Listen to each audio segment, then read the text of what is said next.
Degeneradas, por fin hablamos nosotras.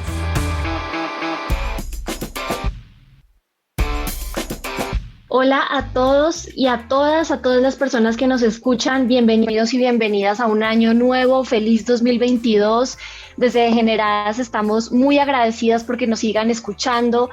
Muy agradecidos con todos ustedes que se conectan a estos debates con enfoque de género, a todas las personas que nos escuchan y que aprenden en nuestros podcasts. Desde Degeneradas les damos la bienvenida a esta nueva temporada, a este nuevo año. Venimos recargadas con temas súper interesantes, con invitadas de lujo. Feliz año para todos y para todas de nuevo, y feliz año por supuesto también, Cami. Qué alegría volver a compartir contigo este espacio de Degeneradas que nos ha enseñado tanto y nos ha aportado tanto a nosotras también. Bienvenida, Cami. Ana, qué felicidad también como empezar este año con tanta energía, con tantas cosas por hacer, tantas cosas por contar. Y pues queremos decirles, el episodio en el que estamos ahorita es simplemente para comenzar con una de las grandes deudas que nos tiene a nosotras el país. Entonces, pues, Ana, te cuento, tenemos una invitada, una degenerada de las grandes, de las que nos pueden hablar de esta deuda que tiene con nosotros el Estado colombiano, que es la despenalización total del aborto. Estamos con Ana Cristina González Vélez. Ella es médica, doctora en bioética. Ella es la cofundadora de la Mesa por la Vida y la Salud de las Mujeres. También es pionera del movimiento Causa Justa y es experta internacional en materia de igualdad de género y derecho a la salud. Entonces, pues, mejor dicho, Ana Cristina, mil y mil gracias por estar con nosotras y bienvenida. Muchas gracias, Ana María y Camila. Gracias a ustedes por invitarme de nuevo. Ya he estado en este espacio y veo realmente el entusiasmo y la energía con la que llegan, la misma que necesitamos completa para que se transforme este mundo degenerado, como le llaman ustedes, de manera tan acertada. Pues ahí tienes toda la razón y queremos hablar un poco contigo sobre este rumbo que tiene ahorita toda la discusión y el debate de la despenalización total del aborto en Colombia, que el jueves 20 de enero quedó empatado otra vez. Quedó empatado otra vez entre los magistrados de la Corte Constitucional, 4 a favor, 4 en contra, y pues digamos que lo único que sabemos nuevo hasta ahorita es que pues se tiene que llegar a una decisión de conjueces, o sea, van a haber 2 conjueces, que si no estoy mal son Juan Carlos Henao y Julio Andrés Sosa, que finalmente van a ser los que desempaten esta decisión, pues. Ana Cristina, ¿tú qué piensas sobre esto, sobre lo que se ha demorado en tomar la decisión, sobre todas estas vueltas que ha dado y sobre lo que ha pasado pues desde el 20 de enero hasta ahorita? Pues en efecto, es increíble pensar que estamos en manos de un conjuez para una decisión tan trascendental. Llevamos casi 500 días esperando. Estamos contando día a día. Creo que nuestro marcador, si no me equivoco, está por los 491 días desde que presentamos la demanda de causa justa en el año 2020. Así que la espera ha sido larga. Ha sido paciente, aunque no debería haber sido paciente porque comprendemos que se trata de un proceso judicial, que se trata de una decisión trascendental, pero quienes han padecido realmente los efectos de este tiempo son las niñas, mujeres, adolescentes colombianas que han tenido que seguir arriesgando su salud, su vida y su dignidad. Tenemos nada menos que empezando el año el caso de la muerte de Lorena, una muerte totalmente evitable. Si no hubiéramos tenido ese delito que empuja a los profesionales y a las mujeres a buscar procedimientos inseguros. Y tenemos también otro caso por ahí donde a una mujer se le suministró un misoprostol para realizarse un aborto y pues no hubo ninguna condena hacia la persona que la forzó a esta situación. Entonces, esos 2 casos además sintetizan una parte muy importante de la conversación. Pero para no desviarme de tu pregunta, estamos ahí, estamos ya con poco tiempo. El nivel de urgencia es no sabría qué palabra utilizar para que sobre todo estos dos conjueces que tienen en sus manos, ENAO, el caso de la demanda de Rojas, y OSA, el caso de la demanda de causa justa, se apliquen rápidamente a conocer estas expedientes y puedan prontamente entrar a una conversación con el resto de magistrados de la Corte y tomen una decisión que lógicamente esperamos sea una decisión que favorezca la petición de las demandas de eliminar el delito de aborto del Código Penal y regular la prestación del servicio fuera del ámbito penal. No da más espera, no da más espera. La criminalización, los abortos inseguros y también un poco el nivel del debate que hemos alcanzado en el país. Llevamos mucho tiempo discutiendo con muy buen nivel los argumentos, entendiéndolos, controvirtiendo, expresando diferencias, discrepancias, pero en un contexto de respeto, de seriedad, de argumentos, de transparencia. Es un momento único. Ya nos lo han mostrado incluso las encuestas de opinión que nos han medido cómo la población colombiana ha transformado su perspectiva. Les queda a los jueces la tarea inaplazable y urgente de una decisión. Ana Cristina, y esto definitivamente abre el debate a muchas cosas de las que pasaron ayer con la Corte Constitucional. Por ayer me refiero al 20 de enero y es sobre todo una cosa que llamó mucho la atención y es lo que implica que tener mujeres en posiciones de decisión o en posiciones de poder no necesariamente implica que estas mujeres estén en pro de la garantía de los derechos de las demás mujeres. Y esto pues ayer lo vimos en la Corte Constitucional y para dar como un pequeño contexto, lo que pasó ayer es que la Corte Constitucional acepta el impedimento del magistrado Alejandro Linares y cuando van a votar quedan 4 votos en contra y 4 votos a favor. De los votos en contra están 2 mujeres, 3 mujeres, Cristina Pardo, Paola Meneses y Gloria Ortiz. Gloria Ortiz da una sorpresa porque para muchas, digamos que ella podría o era uno de los votos que esperamos que era a favor y resultó que no. Y esto abrió sin duda alguna esa discusión de que tener mujeres en estas posiciones muchas veces no son garantías para las demás mujeres. Y ahí entonces, ¿qué es lo que queremos hacer? ¿O qué es lo que pasa con estas posiciones o con estas mujeres? Y es que sin duda alguna otra deuda histórica que tiene el Estado y que tienen las cortes y que tienen, por ejemplo, las alcaldías y los gobiernos, es que lleguen mujeres a esas posiciones, pero mujeres que realmente velen por la garantía de los derechos de las mujeres en sus diferencias y en su diversidad. Sin duda alguna, lo que pasó este jueves, el 20 de enero, en la Corte Constitucional vuelve a abrir ese debate que hemos tenido tantas veces, por ejemplo, en la elección de la vicepresidenta Marta Lucía Ramírez, y que sin duda alguna muchas veces celebramos que hayan mujeres en estas posiciones de poder, pero esto no rompe ningún techo de cristal ni es garantía de nada.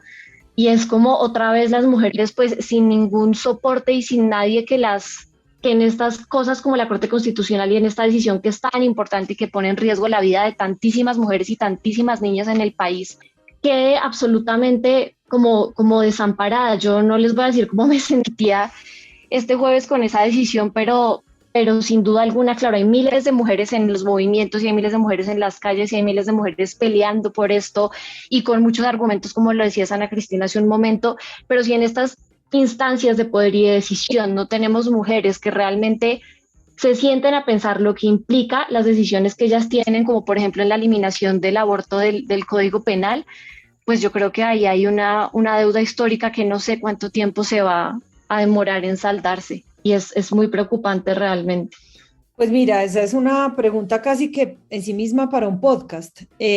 A mí me gustaría aprovechar que aquí tenemos un tris más de tiempo que en otras conversaciones para plantear varias cosas al respecto. Primero, yo creo que sería injusto afirmar que todas estas mujeres están en contra de los derechos de las mujeres, porque de hecho algunas magistradas de estas han tomado decisiones muy importantes y muy trascendentales para proteger los derechos humanos de las mujeres. Lo segundo es que yo pienso que yo estoy contenta con que las mujeres, cualquiera sea, llegue a los lugares de poder, porque sí creo que eso expresa, digamos, una ruptura de los techos de cristal. Lo que pasa es que no es automático que una mujer alcance un lugar de poder y de decisión y que se haya, digamos, trabajado a lo largo de su vida para intentar comprender que las decisiones que ella toma están insertas dentro de un sistema que es un sistema que privilegia y que mantiene y sostiene no solamente privilegios, exclusiones y discriminaciones, sino injusticias, como lo es la existencia de un delito que solo castiga a las mujeres, que es el delito de aborto. Entonces, esas mujeres son parte del mismo sistema patriarcal del que hacen parte algunos hombres. Uno, por supuesto, esperaría que las mujeres, de hecho, actúen más que con empatía, con más capacidad de comprender los argumentos, porque nosotras le hemos dado argumentos en derecho a la Corte, argumentos que tienen que ver no solamente con la libertad, no solamente con la vida, no solamente con la salud, sino argumentos que permiten afirmar que el delito de aborto es ineficaz, contraproducente, injusto, argumentos sobre la decisión, sobre el rol de la Corte Constitucional en esta decisión, que es otra de las preguntas. Hay un rol de la Corte, hay un rol de la Corte para decir si una norma es constitucional o no. No le estamos pidiendo a la Corte nada distinto a que tome esa específica decisión y la regulación se hará en otro lado. Entonces es comprensible, aunque no es deseable, como tú lo dices, que algunas de estas mujeres lleguen a estos lugares y o no hayan hecho un recorrido personal suficiente orientado a esa transformación, o de hecho sean mujeres conservadoras. Algunas de estas magistradas han dicho en repetidas ocasiones que son contrarias, casi que por ideología, no por argumentos, a la despenalización del aborto. Entonces, pues es muy difícil con una persona que ideológicamente es contraria y que no acepta, digamos, argumentos en una conversación. Y de eso también está compuesto el mundo. También hay mujeres que son extremadamente conservadoras. Uno quisiera que no, pero pues esa es la dura realidad. Entonces, yo seguiré defendiendo la llegada de las mujeres a los espacios de poder, pero muchas mujeres además, para llegar a esos espacios y para sostenerse con legitimidad, tienen que jugar unas reglas de juego que les permita sentirse cómodas y menos acosadas en esos espacios. Hay mujeres a las que les cuesta tomar decisiones que son trascendentales en ese sentido porque sienten que van a quedar marcadas por una decisión. Y eso solo se va a transformar cuando la sociedad en su conjunto se transforme más ampliamente. Y yo creo que este debate sobre el delito de aborto es un ejemplo muy concreto de que esa transformación está llegando y va a llegar y cada vez va a ser más potente, cada vez van a llegar más mujeres, van a tener más capacidad de pensar como colectivo y de entender y comprender los argumentos con más empatía, sobre todo en un tema tan trascendental como decías tú, no solamente que pone en riesgo la vida y la salud de las personas, sino que es un tema central para la igualdad. Es un tema central para entender que la libertad de las mujeres no es un juego ni es una frivolidad, es un aspecto fundamental de la igualdad. Entonces sí, no deja de ser, digamos, triste, por decirle alguna expresión, por ponerle algún adjetivo a la situación, que 3 magistradas hayan votado en contra, pero hay que entender que algunas de esas magistradas son claramente conservadoras, defienden una ideología que no necesariamente se deja penetrar por argumentos en derecho, pero quiero insistir en que tampoco es justo o sería justo decir que son mujeres que no defienden los derechos humanos de las mujeres, por lo menos algunas de ellas que han tomado decisiones trascendentales. Ana Cristina, y en ese caso estoy totalmente de acuerdo contigo, pero también hay personas que utilizan como precisamente estas posiciones de estas magistradas en específico que dicen, miren, son las mismas mujeres las que no quieren el aborto, que también pues creo que es una forma un poco absolutista de ver las cosas, pues porque no necesariamente, porque hay una magistrada, Diana Fajardo, que votó a favor de la despenalización total del aborto. Entonces, ¿cómo podemos argumentar para estas personas que no son todas las mujeres las que no quieren el aborto y que sabes como que es como ese argumento de las personas que no quieren esta despenalización y pues que precisamente están utilizando también el argumento de los votos de estas mujeres precisamente para como sumar más voces en contra? La respuesta a esa pregunta es súper sencilla. Esas magistradas no representan ni la voz, ni el pensamiento, ni la opinión de las mujeres colombianas. Nosotras el año pasado presentamos una encuesta que tenía unos datos sobre aborto con cifras y conceptos, la encuesta de Polimétrica, donde clarísimamente se ve cómo ha evolucionado la opinión en Colombia frente al tema del aborto y se ve que la mayoría de las personas no están de acuerdo en que las mujeres vayan a la cárcel por realizarse un aborto. El camino más sencillo para evitar eso es sacar la conversación del ámbito penal. Entonces es un argumento, digamos, yo diría perverso de quienes reaccionan diciendo, ahí está, ni siquiera las mujeres lo quieren. Es perverso porque no se corresponde con la realidad. La realidad es que, al contrario, la opinión pública se ha transformado y cada vez más mujeres. Y si tú miras esos datos desagregados por edad, está claro que las mujeres más jóvenes y más educadas, en un porcentaje altísimo, te diría que casi el 100% de las mujeres consideran que el aborto no debería ser un delito. Entonces, esa transformación generacional también va a llegar y tiene que llegar a esos espacios de decisión y tiene que llegar un momento en que las juezas se sientan capaces de jugarse socialmente por esa transformación. Nosotras estamos proponiendo un cambio de paradigma.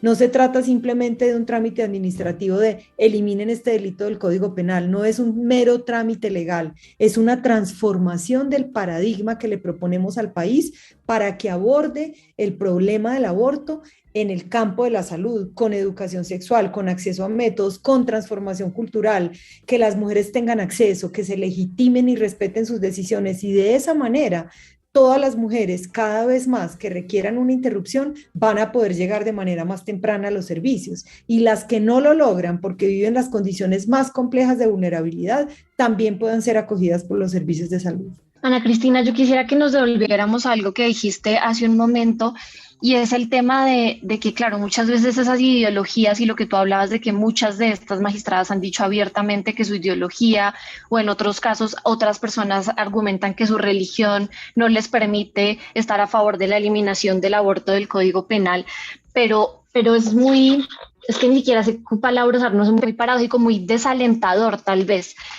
que por una ideología o por una religión se ponga en riesgo la salud y la vida de miles de mujeres y de niñas, ¿no? Ni siquiera sé si es que es difícil de entender, pero sí es realmente desalentador, porque entonces ahí hay una imagen muy popular que ha rodado estos días por las redes sociales que dice saquen el rosario de nuestros ovarios, y es que claro, ¿en qué momento mi ideología o mi religión me permite poner en riesgo la vida de cientos de mujeres y de niñas y la autonomía de esas cientos de mujeres y de niñas sobre decidir sobre su propio cuerpo? Porque es que no es una cosa que afecte, no sé, a otras personas, sino es la capacidad de las mujeres y de las niñas de decidir sobre su propio cuerpo, y es una cuestión de salud pública, de dignidad y de no arriesgar su vida, en sitios clandestinos, porque lo que hemos dicho, y creo que lo dijimos contigo en un podcast en el que estuviste también aquí en Degeneradas, y es que esto se trata de arriesgar la vida. Esto no es que se vayan a multiplicar los abortos, sino que los abortos hoy se hacen en clínicas clandestinas, en donde muchas mujeres mueren en estas clínicas clandestinas y arriesgan su vida y arriesgan su salud. Y esto realmente es muy paradójico, esta reflexión que tú hacías hace un momento en una respuesta que diste antes, y es como la ideología y la religión puede poner en riesgo la vida de las mujeres porque eso implica, o eso hace parte de la toma de la decisión de la Corte Constitucional y de algunos magistrados y magistradas. Eso es muy, muy paradójico. No sé si te refieres a esto. Literalmente, basta de rosarios en nuestros ovarios. Para los que no están viendo y nos están escuchando, Ana Cristina nos acaba de mostrar una afiche, un póster que tiene en su biblioteca que dice esta frase que acaba de leer Cami. Mira, yo creo que aquí has hecho una pregunta que es absolutamente trascendental, porque es que esta no es una pregunta que tiene que ver solamente con el aborto ni con lo que hacen las mujeres. Esta es una pregunta por la separación entre la religión y la política pública. Se supone que vivimos en un estado laico y a mí me parece muy respetable que una mujer sea muy católica, pero no me parece correcto que una persona en un cargo alto, sobre todo una jueza o un juez o un ministro o cualquier persona que tenga en sus manos la responsabilidad de una política pública, no separe sus creencias religiosas personales de las decisiones que tiene que tomar en materia de política pública. En el caso de los jueces, pues al magistrado Linares lo recusaron porque dio una entrevista en la cual no dijo absolutamente nada sobre nuestra demanda. En cambio, sabemos que hay personas que se han pronunciado ideológicamente sobre este tema y que siguen tomando decisiones. Entonces, a mí me parece que en el caso de los jueces es especialmente delicado, porque se supone que el juez o la jueza debe tomar una decisión objetiva, basada en los argumentos de derecho y no en razones ideológicas. Yo no puedo afirmar si la decisión se basó en razones ideológicas o no, porque yo no hice parte de la discusión dentro de la Corte Constitucional. Mi comentario es un comentario más general y una invitación a pensar en el país que esto nos pasa todos los días en muchos temas. La injerencia de la religión y de las creencias personales en la política pública es una gran batalla que todavía tenemos que librar para que se respete y preserve el Estado laico que en teoría somos en este país. Y esto afecta particularmente a las mujeres, porque en el campo de la reproducción entran muy rápidamente en conjunción las creencias religiosas con la idea de la maternidad como una obligación, como un mandato de las mujeres, y eso es un nudo, digamos, que impide que las decisiones y las discusiones se hagan basadas en argumentos y en derechos y no en ideas, en ideologías o en religiones que nos venden y nos traen una idea de las mujeres que no somos y no queremos ser. No estoy diciendo que no queremos ser madres y no somos madres, muchas lo son, otras no lo son, pero no somos las madres ni las mamás de esta sociedad. Somos mujeres con derechos que en algún momento de la vida o no nos preguntamos o no por la maternidad y la ejercemos, quisiéramos que fuera libremente y no de manera forzada, como resulta de las decisiones de política que vienen amarradas o enredadas o intrincadas con posiciones personales y con miradas religiosas, que está muy bien tenerlas, pero para eso están los púlpitos. Ana Cristina, y hablando de la despenalización del aborto, más allá de las tres excepciones que existen ahorita, tú nombraste un caso al comienzo del episodio que es de este hombre que fue absuelto pese a que lo denunciaron que había como causado un aborto en su pareja o pues en la persona que había quedado embarazada de él. Hay personas que dicen, pues si quieren el aborto, pues digamos que esta es una forma de aborto, ¿sabes? Pero me gustaría que tú, desde tu experiencia como médica, como persona que que lucha por los derechos de la salud, por la igualdad de género, expliques con todos los argumentos por qué este no es un tipo de aborto que de verdad hace parte, digamos, de lo que nosotras como mujeres queremos que la Corte respete. Mira, más allá del caso, digamos, concreto, yo creo que lo que hemos sabido a través de los medios de comunicación muestra una situación que es tremendamente preocupante. Yo no sé si ustedes recuerdan que el año pasado lanzamos un estudio sobre criminalización. En ese estudio sobre criminalización le contamos al país que las mujeres en Colombia siguen siendo perseguidas por el delito de aborto. Le contamos al país que la mayoría de esas persecuciones que terminan incluso en condena ocurren en los casos de aborto consentido, es decir, cuando la mujer toma la decisión de interrumpirse el embarazo, es perseguida y muchas veces condenada. Sin embargo, cuando a una mujer la obligan o la fuerzan a tener un aborto, como el caso al que tú estás haciendo referencia, esos casos no se persiguen y no se condenan. Así que ese caso confirma lo que nosotras ya vimos que ha pasado en Colombia con la criminalización en los últimos años y que nos da más fuerza para insistir en que realmente no se está penalizando el aborto, se está penalizando la decisión de las mujeres, porque a los hombres que obligan a las mujeres a abortar no se los persigue y no se los condena. Solo un 2% de todos esos casos son casos de aborto no consentido, los casos de criminalización. Y estos casos tienen lugar todos los días. De manera que lo que nosotras le estamos pidiendo a la Corte es que no haya un delito de aborto, por supuesto de aborto consentido, pero obligar a una mujer a interrumpir un embarazo es tan grave como obligarla a continuarlo. A mí me gusta usar una frase que hace muchos años le aprendí a una periodista uruguaya que decía, imagina que te prohibieran embarazarte, imagínense que mañana saliera un decreto donde se prohíbe el embarazo, prohibido que las mujeres se embarazan. Bueno, estuvimos a punto de que pasara cuando el Zika, no sé si recuerdan que varias de las medidas de política pública más o menos le pedían a las mujeres que no se embarazaran. El problema era ellas que no se embarazaran, no evitar y prevenir el Zika y las consecuencias del embarazo y el aborto. Para no dejarlas abortar les pedían que no se embarazaran. Pero imagínense que eso fuera una política pública. Bueno, ahora imagina que te obligaran. Imagina que te obliguen o a embarazarte o a abortar. esas conductas son absolutamente deplorables. Nosotras las criticamos y además creemos en algunas de las cosas que circularon en medios de los argumentos que se utilizaron, que es una especie de perversión, porque ninguno de esos argumentos se utiliza jamás. Cuando una mujer llega sangrando a un servicio de salud, la denuncian sin darle todas las oportunidades que le dieron a este hombre para llegar a la extraña conclusión de que no había relación entre ese misoprostol y el aborto que había digamos, tenido lugar, que es lo que entiendo que pasó en ese caso. Entonces, definitivamente es un caso, yo diría, escalofriante, porque nos muestra esa otra cara de lo que estamos hablando acá, y por supuesto es un caso que condenamos enfática y claramente. Yo sobre eso quiero hacer una reflexión que me he dado cuenta estos días en las redes sociales, y es que claro, cuando una mujer autónomamente decide practicarse un aborto por las razones que ella autónomamente y en su vida tenga, no la bajan de asesina, ¿no? Asesina, homicida, le dicen toda clase de insultos y toda clase pues de que la juzgan, casi que la ponen contra un paredón.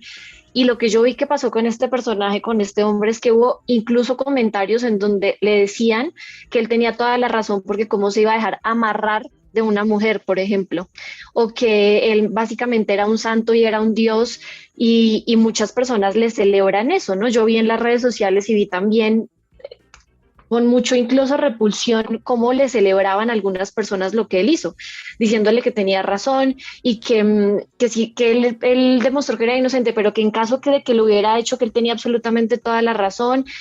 Y eso es muy paradójico, como a las mujeres, lo que tú decías exactamente hace un momento, a las mujeres sí se nos condena y se nos pone contra un paredón, porque es que esto es contra las mujeres.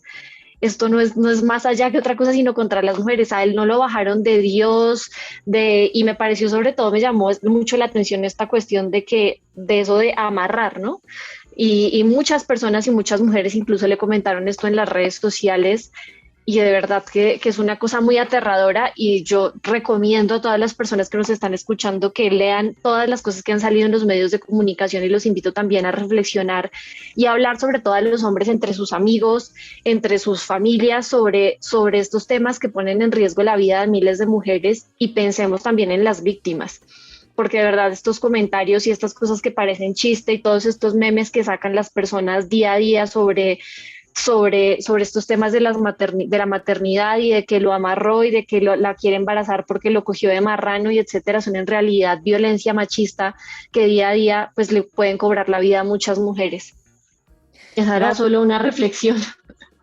Pero déjame decirte dos cosas a eso. El caso de Lorena Gelis Palomino, que murió por este aborto inseguro, también la criticaron después de haber muerto, porque ella había matado a un no nacido. Es decir, que el extremo, digamos, de virulencia cuando las mujeres tomamos decisiones es tal que la muerte evitable de una mujer, en lugar de ser una tragedia, se vuelve una noticia amarillista en torno a algo que realmente no tiene sentido. Y decirle a un hombre... Y que incluso algunos lo celebran, ¿no? Porque incluso algunos dicen como es que se merecía morir. Esta también es otra situación que pasa.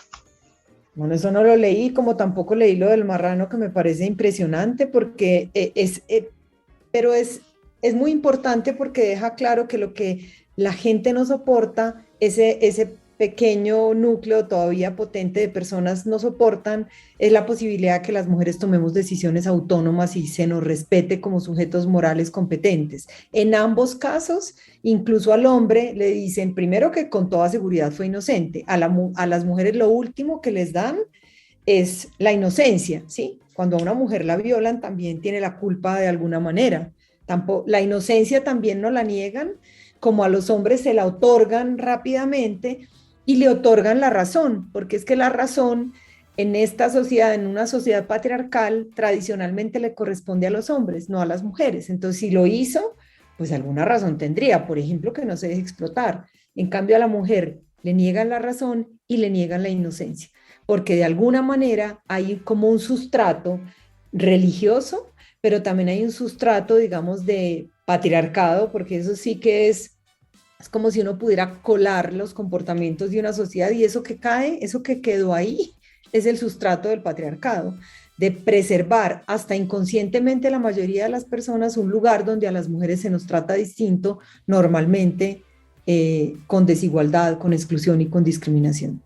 Sí, bueno, y Ana Cristina, ya para cerrar este podcast, queremos cerrarlo con reflexión y con mensajes poderosos. Y yo quisiera, esto es más que una pregunta, como dejarlo abierto. ¿Tú qué invitación le haces a la Corte para lo que sigue? Sabemos que ya han pasado casi 500 días, como le decías al inicio de este podcast, 491 días, que son 491 días en que las mujeres tuvieron que poner en riesgo su vida. ¿Qué mensaje tú le quieres dejar a la Corte en este podcast? Y obviamente reiterándote que acá siempre los micrófonos para Causa Justa van a estar abiertos y que Degeneradas es un aliado para todo lo que ustedes necesiten y para todo lo que las mujeres necesiten, y esto pues es una deuda histórica y nosotras como Degeneradas no nos podíamos quedar atrás para abrir los episodios, abrir nuestros micrófonos en este momento tan coyuntural y tan decisivo que está viviendo el país. Muchas gracias porque yo realmente estoy convencida de que esta es una transformación que vamos a lograr gracias a que somos un movimiento que ha crecido, que es potente, que tiene fuerza y presencia en el país y que hoy acompañan no solamente feministas, activistas dedicadas a esto desde hace muchos años, sino también líderes de la vida política, del mundo del entretenimiento, de los medios de comunicación, en fin. Yo le diría a la Corte y más específicamente a los conjueces 3 cosas. Lo primero, que ojalá se apliquen muy rápido a estudiar el caso y que no dilaten más la decisión. Son demasiados días que cuestan la vida, la salud, pero también la dignidad de las niñas, adolescentes y mujeres colombianas. Los argumentos seguramente no son nuevos tampoco para estos conjueces porque, como dije al inicio de la conversación, llevamos casi un año sosteniendo un debate público sobre la pregunta que le hizo la Corte, el movimiento Causa Justa a la Corte: eliminen el delito de aborto del Código Penal. Ese delito es inconstitucional, por ineficaz, por injusto, por contraproducente. El modelo actual no es suficiente y eliminando ese delito, señores conjueces y magistradas, va a ser posible que establezcamos una regulación en la que los límites se establezcan en el ámbito sanitario y no en el ámbito de lo penal. Las mujeres no solamente nos lo merecemos, nos lo debe la democracia, porque la libertad de las mujeres es fundamental para nuestra igualdad, y una sociedad y una democracia donde las mujeres no somos iguales no va a ser nunca una democracia completa ni una sociedad en paz. Con jueces, magistradas, magistrados, está en sus manos que no pasen más días. 490 días es una cifra inmensa en la vida de las mujeres. Han pasado por ahí muchos embarazos, muchos riesgos y mucho dolor en la vida de las ciudadanas colombianas. Bueno, pues desde Degeneradas nosotras nos sumamos al llamado de Ana Cristina, al de Causa Justa y al de tantas mujeres que realmente queremos que se preserve más nuestra salud, a que se nos juzgue de manera moral o desde manera penal.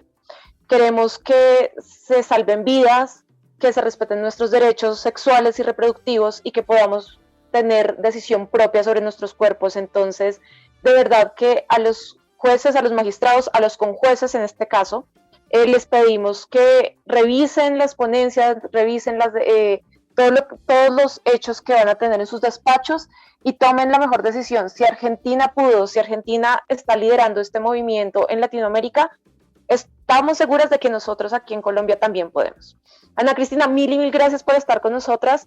De verdad que es un gusto tenerte acá y, como dijo Ana, las puertas siempre abiertas para ti y para Causa Justa. Camila, una cosa diminuta.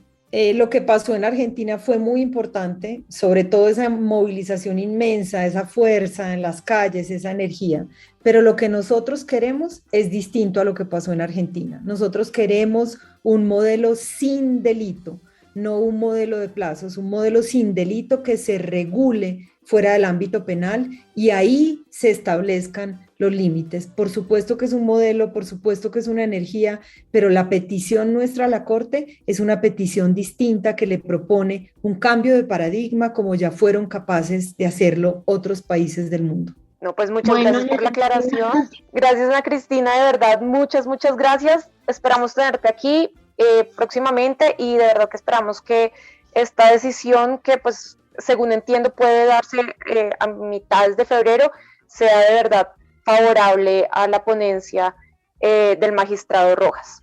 Muchas gracias. Y la de Linares. Ambas Y la ponencias de Linares. van en cadena con lo que le hemos pedido que se elimine el delito de aborto del Código Penal hasta donde conocemos, ¿no? Y eso nos dijeron ayer en las noticias. Un abrazo para ustedes y muchas gracias y por acá nos volvemos a escuchar. Muchas gracias a todos y todas nuestras oyentes por acompañarnos en este episodio. Recuerden que pueden encontrar este y todos los demás episodios de Degeneradas, que son debates y conversaciones con enfoque de género, en Spreaker, Spotify, Deezer, iTunes, Apple Podcast y también en www.eltiempo.com/podcast. Si quieren sugerencias sobre invitadas, si tienen sugerencias sobre temas, si quieren que le preguntemos algo a alguien, nos pueden escribir a través de las redes sociales, @podcast El Tiempo en Twitter, y ahí vamos a estar leyéndolos y leyéndolas. Soy Ana María Montoya y nos escuchamos en el próximo episodio.